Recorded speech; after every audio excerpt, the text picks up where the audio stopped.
Hello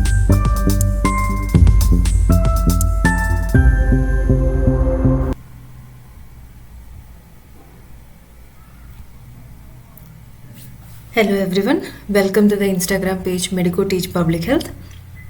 Moving on to the first lecture series in the first of the lecture series in the School of PSM. We will be following the chapters that is given in the basic textbook of community medicine, that is Park textbook of social and preventive medicine. So starting with the first chapter, Man and Medicine Towards Health for All, Part 1. Those who fail to read history are destined to suffer the repetition of its mistakes. Borrowing these quotes mentioned in the Park's textbook, let's start today's lecture. From the time when man began to stop the habit of wandering around and hunting and started to settle down and form civilizations, man had the practice of medicine in some form or the other. So history of medicine as well as preventive medicine can be traced back to some of those civilizations like Indian civilization including Harappa civilization, Mohenjo-daro, like that, then Chinese civilization, Egyptian civilization, etc. This history can be broadly divided into 5 eras. Let's look into that.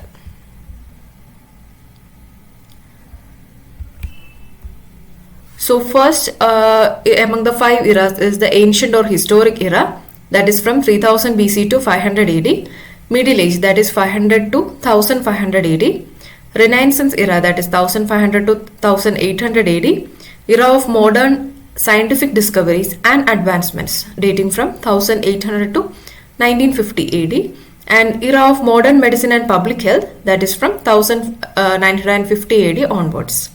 So these are the basic 5 eras in the history of medicine and public health. According to the Park, they have given in the under broad 3 headings. That is, first is the medicine in antiquity, second is dawn of scientific medicine, third is modern medicine. So we will be dividing our lectures also in 3 broad headings. So first we will be dealing with medicine in antiquity. So what is coming under medicine in antiquity or ancient? First is the ancient or historic era of medicine. So as we all know, primitive man was very underdeveloped. Their ideas were underdeveloped and the science wasn't that much advanced that time.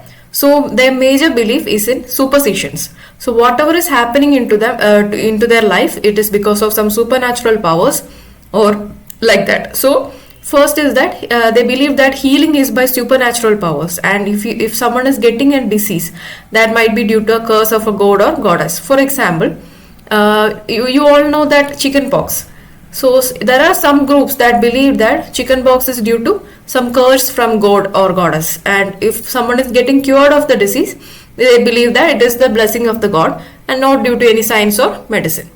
Okay, that might be a controversial statement even now, but still that was a major belief in primitive time. So what is Indian medicine actually having? So Indian medicine we can broadly divide into 3 phases according to the civilization at that time.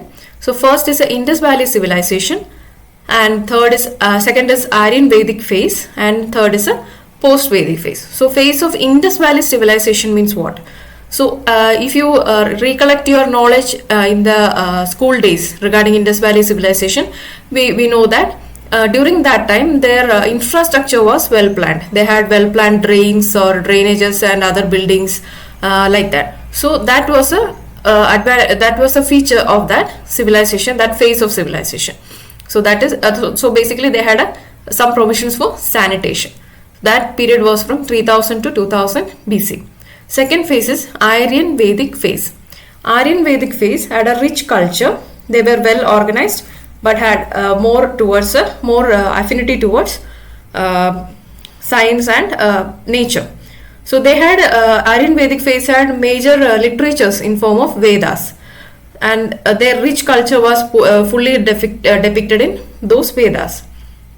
So Indian system of medicine had its details engraved in one of the 4 great Vedas called Atharva Veda, and Ayurveda was depicted in that only. Ayurveda dealt with the balance of 3 humors basically. First is Vata, that is air, Pitta, that is bile, and Kapha, that is phlegm or mucus. So if there is any imbalance between these 3 humors, that leads to a disease. Aryans also had great affection for the indigenous flora and fauna, which led to the discovery of Siddha stream of medicine, which is another indigenous form of Indian medicine. And the third phase, dating from 500 BC to 500 AD, is the post-Vedic phase. So what was the specialty of post-Vedic phase? In this post-Vedic phase, that it occurred after the incarnation of Lord Buddha and Lord Mahavira. So they both developed the Jainism and Buddhism, and which gave a greater contribution to the Indian medicine. In form of, like, for example, in Jainism and Buddhism, they had a culture of synagogues, or giving treatment or asylum, or giving a shelter to those who are in trouble. So in such places, treatment also occurred. So that was regarding post-Vedic phase. So in the Indian medicine, we should also remember some famous personalities. First is Dhanvantari, who was considered as a god of Indian medicine. So he had mentioned about he had contributions to the development of Ayurveda. Next is Atreya. Atreya is the first Indian physician. And Charaka is a famous physician who wrote, famous practitioner who wrote Charaka Samhita. And Sushruta is considered as father of Indian surgery. And as we have already mentioned, Ayurveda is dealing with Tridosha, theory of disease. So next, coming to other ancient historic era practices were, first is Chinese medicine. Chinese medicine, the time period was 2700 BC. They had a belief of yang and yin. That is, these two are two opposite forces. So if there is any imbalance between these two opposite forces, that will lead to a disease. That was their belief. They also believed that these opposing forces were influenced by 5 elements, like water, fire, earth, metal, and wood. So these were contributing to the proper balance of yang and yin. And they had also given contribution to the field of immunization, that is prevention by giving vaccines. So that was the first baby steps were taken by Chinese medicine. Then they have also put forth the idea of barefoot doctors, that is doctors going house to house to give treatment, or finding the people with disease and giving treatment. So that was another extra point. Next comes the Egyptian medicine. So till now we have seen that every branch of medicine is having some or other number of humors, and imbalance between these two or three humors, or even 5 humors, led to the causation of disease. So in Egyptian medicine, the important part is that they believed in one humor. Okay, so what do you mean by one humor? Why it was called one humor? Because